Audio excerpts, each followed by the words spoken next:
right, great. We're all coming back together, so welcome back. And as long as we're talking K through 12 education systems transformation, I know we need to get into some key issues, especially in light of the context for 2020 and 2021.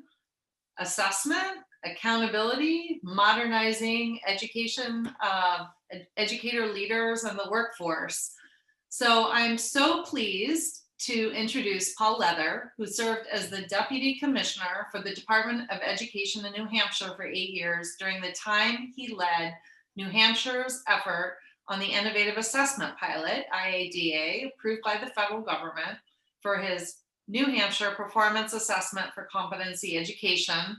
He now works at the Center for Innovation in Education, a nonprofit working with multiple states as the Director of State and Local Partnerships. So Paul, thank you for being here with us today to talk about what states are doing around assessment in this critical time. Paul, thank you.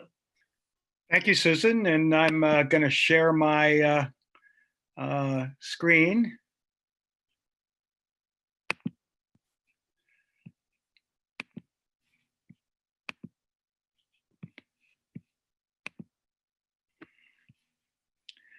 So good afternoon, everyone. And given the brief time for this session, I'm going to go through some of my slides pretty directly, but there is a fair amount of information on the deck that I will not be showing, but I'm sure will be made available to you by the Aurora Institute.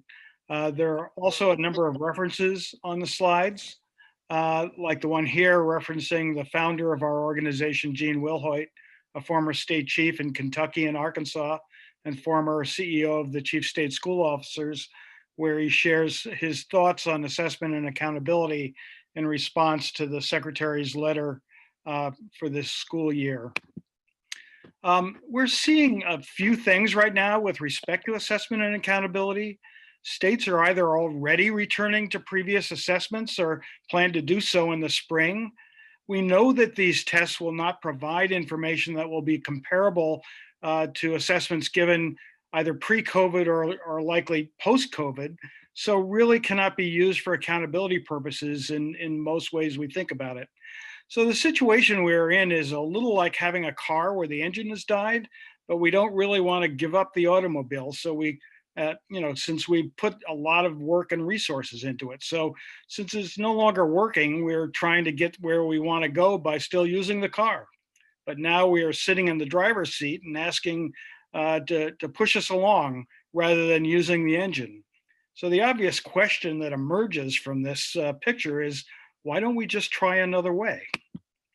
I like to boil down this idea of balanced systems of assessments, which I first saw fully articulated by the Center for Assessment in their paper, A Tricky Balance of 2019.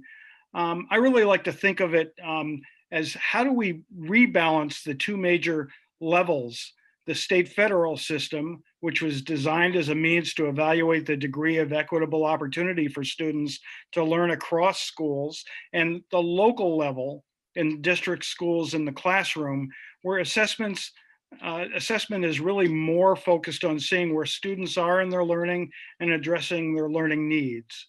A quick story, when I was deputy commissioner in New Hampshire, one thing I would do is visit local school board meetings at this time of year when they were reviewing their state assessment results. And what I typically heard was the district curriculum leader first sharing the results of the state test and the implications of those results.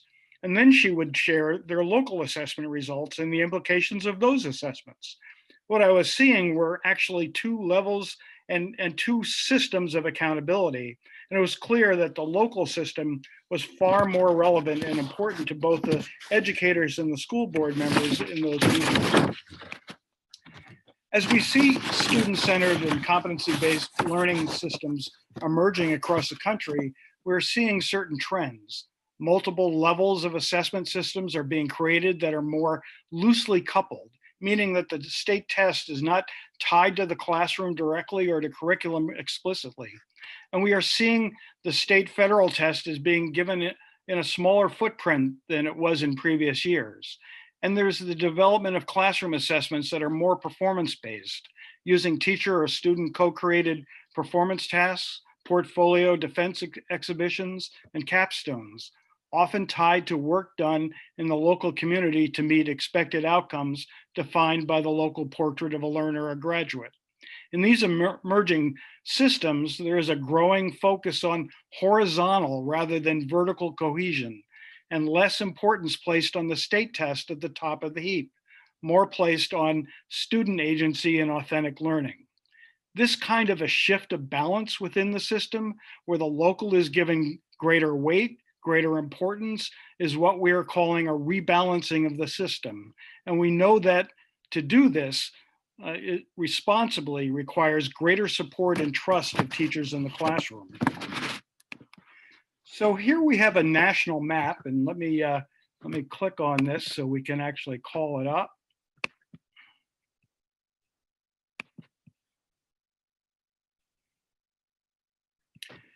And it's showing both policy development at the state level and implementation in districts of these new rebalanced systems of assessment, particularly the emergence of performance assessment in the classroom.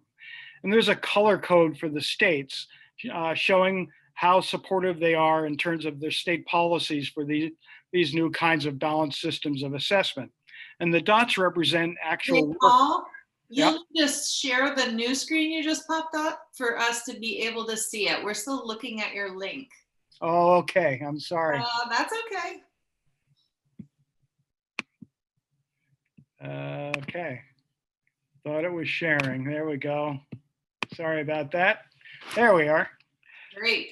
And so there's a color code for the state showing supportive state policies for these new kinds of balanced systems of assessments. And the dots represent actual work on the group on the ground, both in terms of networks and individual districts. So up here in New Hampshire, where I come from, see New Hampshire performance assessments of competency education. Over here in New Mexico, you see the New Mexico Innovative Assessment Community of Practice. Over here in California, we see both districts as well as California Performance Assessment Collaborative. And if you go around the state, you'll see many different options. I want to make it clear that many of you may not see your work and efforts going on in your states on this map. It is not fully complete, and if you were to send us that information, we'd love to see it. Now I'm going to go back to my earlier piece and move on. I'd like to touch on a couple of quick examples. The first is New Hampshire, a fairly high-performing state. Has a 1204 demonstration that is one of the earlier examples of a rebalanced system where the emphasis is on local assessments and collaboratively develop common tasks that are used for state assessment purposes to calibrate teacher assessments and judgments about student learning. It is designed to answer the question, are my teachers expecting rigorous work in our school as rigorous as the school in the next town over, and how can I know if this is the case? This is the comparison use case in the balanced system of assessment. In New Hampshire, they're doing this by calibrating their scoring of these common tasks across schools and as a state altogether, and use the results to evaluate how far one school is from another in scoring and performance. And Carla Evans from the Center for Assessment, I believe, is on this call, and she has managed that calibration process for a number of years. I'd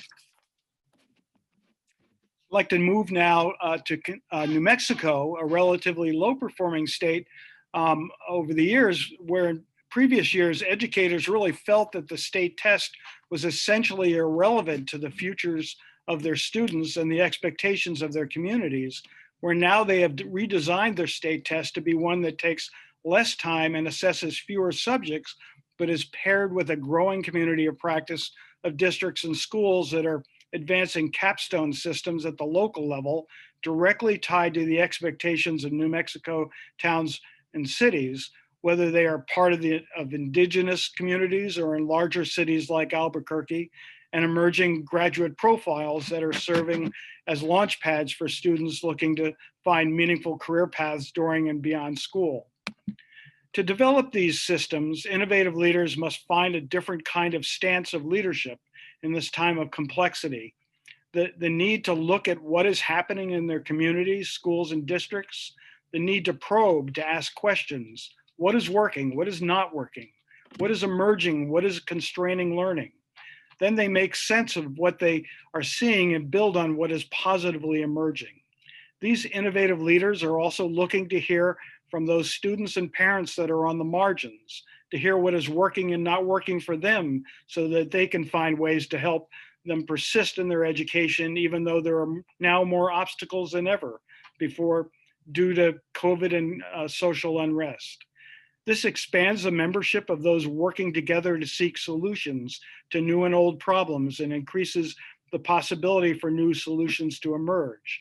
They're moving away from setting rigid constraints in terms of requirements and infrastructure, opting rather for enabling constraints to help find new solutions to intractable problems. Innovative leaders recognize that dealing with these complex times calls for a transformative process, a new way of doing business. So I leave you with this question: how might you as policy and/or educational leaders create enabling constraints in this moment as you look to rebalance your assessments and accountability systems in your state and your community? Thank you.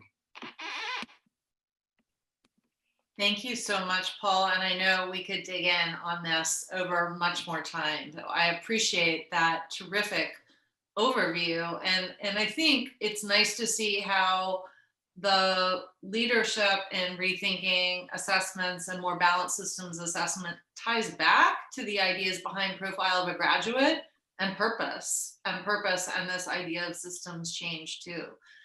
So thank you.